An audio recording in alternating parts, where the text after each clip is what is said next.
Good morning বন্ধুরা, কেমন আছো সবাই তোমরা? আর আজকে দেখো আমি অনেক দিন পর আমার ব্লগটা স্টার্ট করেছি। তো সবাই কেমন আছো জানিও কমেন্ট করে। আর এই দেখো আজকে সকাল সকাল ঘুম থেকে উঠে বিছনা টিছনা গোছাগুছি করতেছি। একদম সকাল হয়েছে, সকাল এখন বাজে 6:30। তো এমনিতেই আমি তাড়াতাড়ি উঠে পড়ি, আজকে একটু দেরি হয়ে গেল।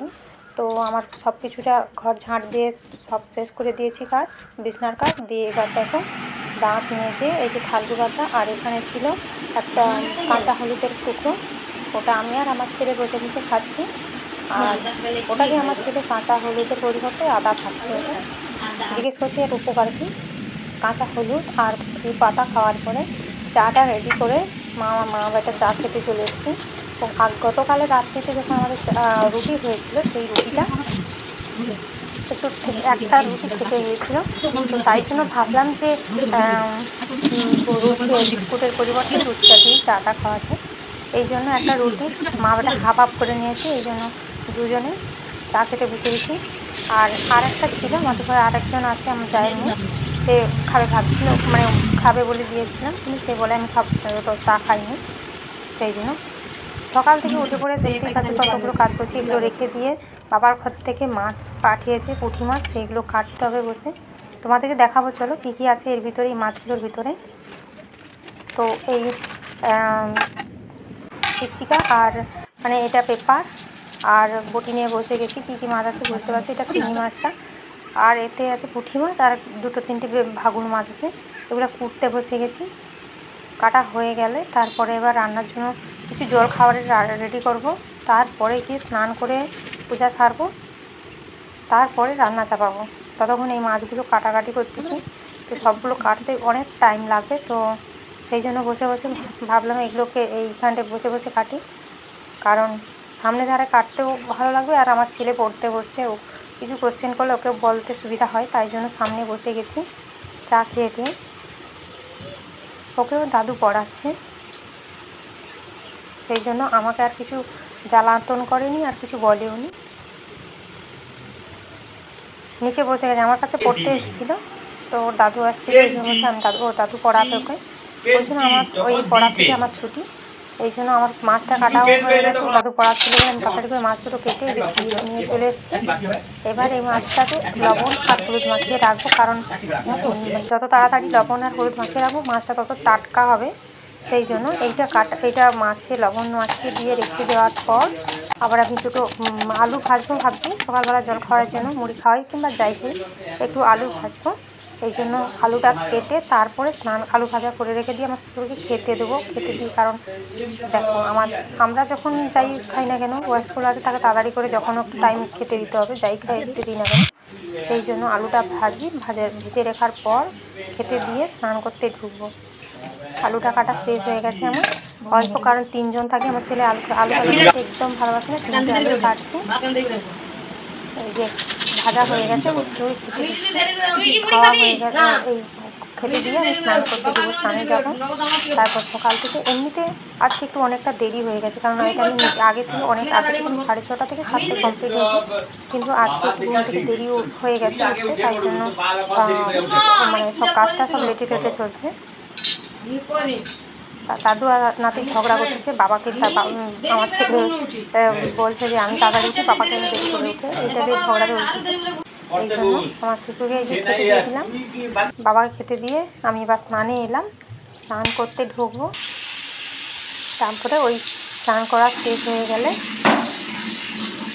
পুজোতে বসবো। বেশি তেমন কিছু হয়তো পারি না, মানে যতটুকু পারি ততটুকুই, একটু ফুল আর তুলসী দিয়ে সারাদিনে কাজের মাঝেও একবার হলেও, যখন সময় পাই তখন একবার হলেও ঠাকুর দেবতার কাছে একবার বসতে হয়, কারণ এটা আমার একটা অভ্যেস হয়ে গেছে। হয়তো সব কিছু মন্ত্রপাঠ কিছু যায় না, যাই হোক একটু জল তুলসী দিয়ে দিতে পারবো। সেই জন্য মোটামুটি কোনো দিন হলেও শরীর খারাপ থাকলেও মোটামুটি ধূপটা দিয়েও প্রণাম করি। এটা একটা অভ্যেসে পরিণত হয়ে গেছে। তাই যখন যেরকম সময় পাই, কারণ সব দিন তো আর সকাল থেকে উঠে দিতে পারি না। আর এখন এই যে নিম পাতা খাওয়া, কিংবা থালগু শাকের পাতা, থালগুনি পাতা, কাঁচা হলুদ, কিসের জন্য খাচ্ছি, কেন খাচ্ছি সবই তোমাদের ভিডিওয়ে জানাবো। আর এই তো ব্লগটা অনেক দিন পর স্টার্ট করলাম, কারণ অনেক দিন পর স্টার্ট করলে কেন এতদিন থেকে গেছিলো, কেন বন্ধ করেছিলাম সব তোমাদের জানাবো, সব শেয়ার করব।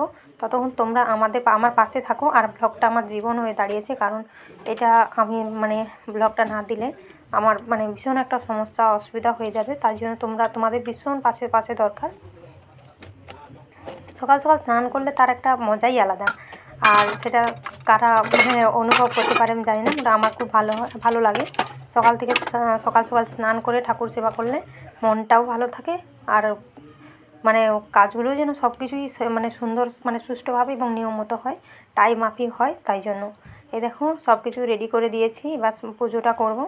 বেশি কিছু মন্ত্র কিছুই জানি না, মোটামুটি একটু জল তুলসী দিতে জানি চন্দন দিয়ে, এইটুকুই যা।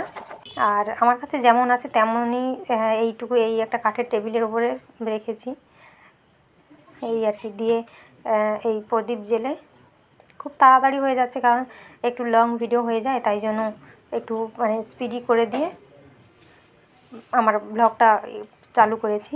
তোমাদের হয়তো দেখতে অসুবিধা হচ্ছে, কিন্তু প্লিজ একটু মানিয়ে নিও আমাকে।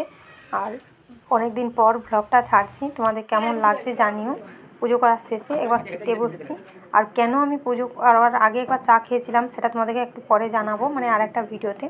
তো আমার লেট হয়ে গেছে অনেকটা, এটা আমার 3টা সাড়ে 3টার দিকে ছাড়া কথা ছিল, কিন্তু ছাড়তে পারিনি। তার একটাই কারণ, আমার একটু অসুবিধা হয়ে গেছিলো। আমার বাড়িতে কুটুম এসেছিলো, তাকে সামলাতে গিয়ে আমার আর মানে এডিটিং মানে সম্ভব হয়ে ওঠেনি, টাইম পাইনি। তাই জন্য এটা রাত্রিতে আমার এডিট করা, এবং তাই এটা একটু লেট হয়ে গেছে ছাড়তে।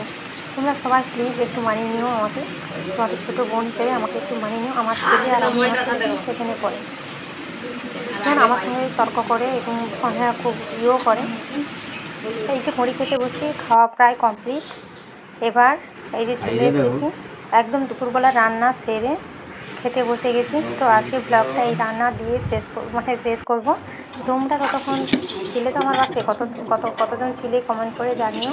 আর এই যে রান্না শেষ করে একদম মানে ভাত করে দিয়েছি 3 জনের জন্য, আমার ছেলে, আমার শ্বশুরমশাই আর আমার বোন। এই আমার ছেলে একজন নিমন্ত্রণ বাড়ি খেতে গেছে, তাই জন্য ও বাড়িতে নেই।